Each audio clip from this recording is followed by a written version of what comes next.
I really would like to get to your ghost story. I want you to terrify me. Okay, bitch. could I take a second to just, my hands are So sweaty. and I have a tissue in here, and I just want to blot them. Yeah, blot them. Okay, great.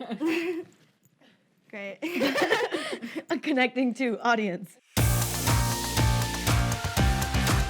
Hi, welcome to Ghost Town, the only show on the web that can't get a text back. I'm your host with the most who can't digest dairy, Savannah DeZarmo. Joining me today are two iconic sets of eyebrows who moonlight as actors, Daniella DeJesus and Pena.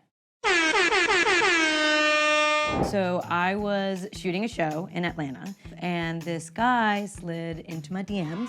He definitely was like putting on the moves. So after some time, we were texting like for 2 weeks straight, nonstop. And so I was like, hey, I'm gonna be in New York, let's meet up. And he was like, oh, would love to take you out on a date. It was like for 7 o'clock. He keeps texting and being like, I need to push it 20 minutes. And so I'm like, okay, I'm already here. So he ends up getting there 2 hours late. 2 hours late. Absolutely not. Yeah, but I was like, it's okay, like, you know, I'm here for the weekend, like, it's low-key, like, I'm super chill, like, it's whatever. I've never been more relaxed. The next day, we had a mutual friend who had a birthday party. He was going to be there. I was like, great. I had a plan that I was gonna go home with him. From the beginning.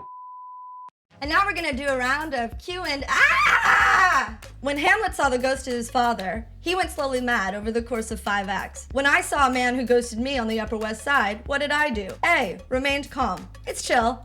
B, said hi. C, used the child I was with as a human shield and never went back to that neighborhood again. D, turned around and found an alternate route. This is the part of the story, actually, where Savannah joins the picture. So Savannah was my wing woman. We get to a club.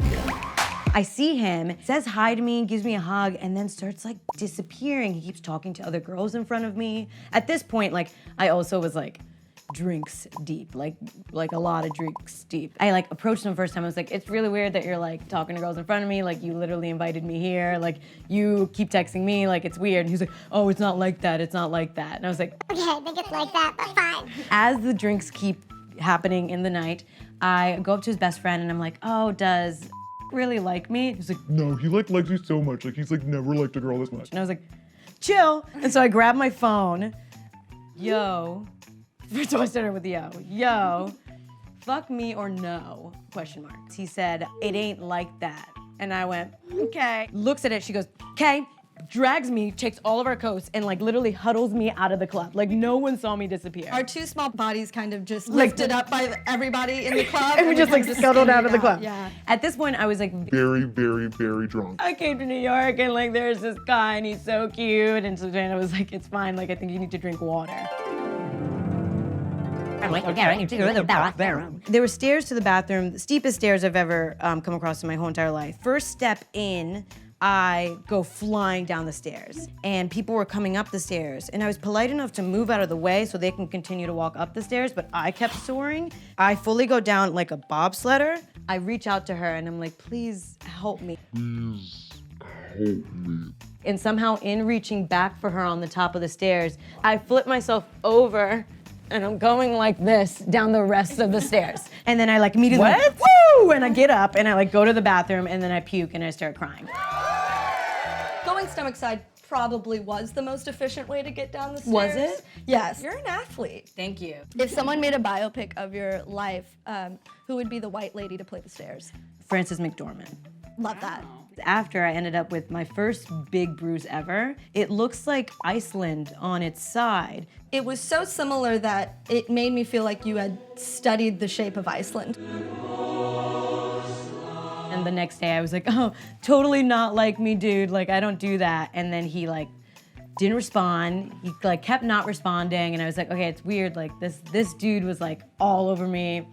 I got a little drunk, aggressively told him to fuck me or not, whatever, it's one of those nights. I get back to Atlanta and I'm like, hey, like, I don't really know what's going on, but like, just like, I'm down to talk. And then he didn't respond back. I'm like, just like, give me an explanation why you're ghosting me right now, other than like, maybe you think I'm crazy, which I'm not. I texted him and I said, I have to be on set early tomorrow, so if you don't text me by then, like, good luck. That was my way of like getting the final word, but like he had already dipped out of the conversation a long time ago. And that's my very terrifying ghost story. I'm scared. Question number 2. A person doesn't want to see you again, but you forget a belonging at their house. What does he do next? A. Texts you to let you know he has it. B. Waits for you to reach out about it. C. Sends a Google Calendar invite for you to pick it up the following year. Or D. Wears it and steals your identity. The correct answer was C. Hi. Are all the questions gonna be about you or? What? So Daniella, do you have a story to share? I was on Bumble and I had matched with this guy, 6'2", has a PhD in mathematics, is Colombian. Wow, can't wait to meet him, fall in love, and bring him home to my mom. She's gonna love him. So we were talking for like a week or so, and then we made a plan to go on a date. And then the day before, he was like, I'm sorry, like I just found out that my mom is really sick and like I'm trying to decide if I should go back to Colombia. And I was like, oh no, don't worry about it. Like take care of your mom, like do what you gotta do, like Whatever. I like stopped following him on Instagram. 2 weeks ago, I noticed that he started watching my stories again. Hello, darkness, my old friend. Hello, darkness, my old friend. Last week, he reached out to me and then he asked me out. And then the day before, I texted him being like, hey, what time did you want to meet tomorrow? And No response. I was like, okay, maybe he didn't get it. Maybe like the ozone just sucked my text up. Yes. The morning of, I texted him being like, hey, are we still on? And No response. Maybe he died. maybe he died, yeah. Let's hope so. But then I was like, oh, okay, I'm being ghosted. Well, maybe the first time, like, his mom wasn't really sick. Does he even have a mom? Does he even have a Colombia? Is Colombia real? No. I've never seen it.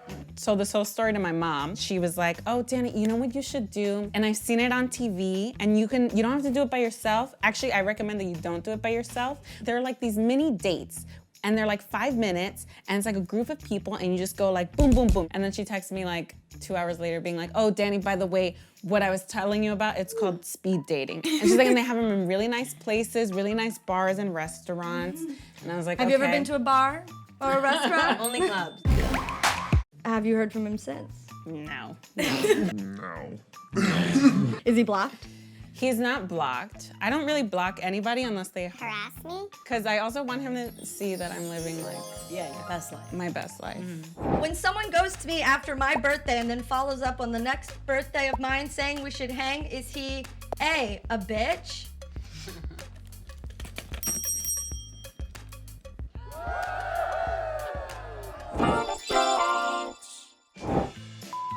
I really hope your mom was sick. It wasn't that deep. I was just DTF.